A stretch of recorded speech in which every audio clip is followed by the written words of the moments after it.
laksanakan sudah kami beri tema dengan nama SMART. SMART terdiri dari 5 huruf. Huruf pertama adalah S. S adalah sejahtera. Siapa yang kami sejahterakan? Tentu masyarakat Lombok Timur dari segala profesi, dari segala golongan. Apa mereka? Mereka adalah bisa dari petani, mereka adalah para nelayan, mereka adalah para pekerja, para buruh, kemudian ada yang namanya para pedagang, kemudian pedagang ini ada pedagang kaki lima, pedagang asongan, pedagang rumahan, ada juga pedagang bakulan. Kemudian di dalamnya juga terdapat yang namanya para buruh yang memiliki profesi, apakah dia sebagai buruh kerja maupun buruh penggabah dan sebagainya. Ini adalah yang selalu memicu terjadinya kemiskinan, sehingga ini harus kami angkat. Kami akan berikan mereka modal usaha, dan yang lain kami akan berikan mereka bantuan dalam bentuk barang-barang sesuai dengan kebutuhannya. Kenapa ini kami lakukan? Karena kami akan meningkatkan kesejahteraan mereka. Kemudian yang kedua, ada huruf M. M adalah maju.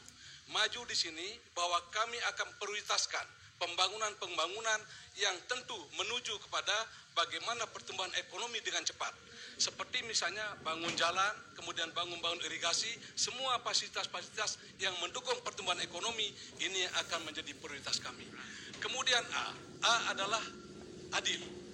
Adil dalam pengertian bahwa 21 kecamatan ini kami tidak akan pernah melakukan yang namanya perbedaan. Apa di desa itu kami dipilih, tidak dipilih. Ketika program setelah mereka nanti akan diteliti, mereka akan diverifikasi oleh tim kami, oleh RT, oleh kadus di situ, bahwa mereka harus mendapat bantuan yang kami sebutkan pertama tadi, maka itu akan kami berikan dengan cara keseluruhan, tidak membeda-bedakan. Inilah adil itu. Kemudian ada kalimat religius. Kabupaten Lombok Timur dikenal sebagai kabupaten yang 1000 masjid. Tetapi kita lihat bahwa banyak masjid-masjid yang sudah belasan tahun tidak jadi-jadi. Nah, ini tentunya pemerintah akan turun tangan, memberikan stimulan, kemudian ikut mendorong masyarakat supaya kita menjadi clear dalam pembangunan masjid ini, karena kita harus bangga. Lombok Timur disebut sebagai kabupaten yang 1000 masjid. Kemudian di sisi lain, kami akan memperhatikan yang namanya marbot. Marbot kita kasih insentif, guru ngaji kita kasih insentif, para kiai kita kasih insentif. Dan yang paling penting, ada orang yang berjasa, namanya RT, namanya kader, namanya BKD, kami akan buatkan SK Bupati, dan di situ ada tupoksi dan tertera honornya di dalamnya. Kemudian, untuk yang namanya para ASN P3K, tidak perlu diperpanjang setiap tahun, sama haknya dengan PNS. Mereka tinggal menunggu pensiun. Tidak ada lagi perpanjangan setiap tahun itu.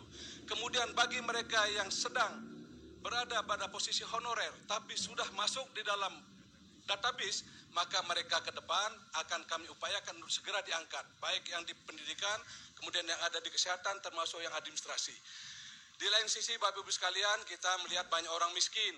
Orang-orang miskin ini tentu menjadi perhatian kita. Undang-undang sudah mengamanahkan seperti itu. Al-Quran mengamanahkan seperti itu, bahwa kita harus memperhatikan mereka. Maka ketika kami hadir menjadi bupati dan wakil bupati, maka orang miskin ini wajib kami akan berikan kartu sehat Lombok Timur. Transparan, segala macam bentuk pembiayaan, baik yang masuk maupun yang keluar, tidak boleh bocor. Tidak boleh bocor. Semua badan usaha milik daerah akan kami benahi kembali.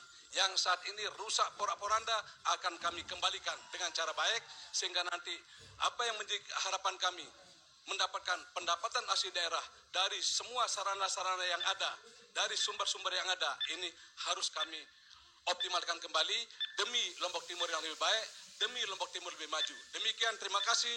Wassalamualaikum warahmatullahi wabarakatuh. Terima kasih paslon nomor urut 2. Kita lanjut.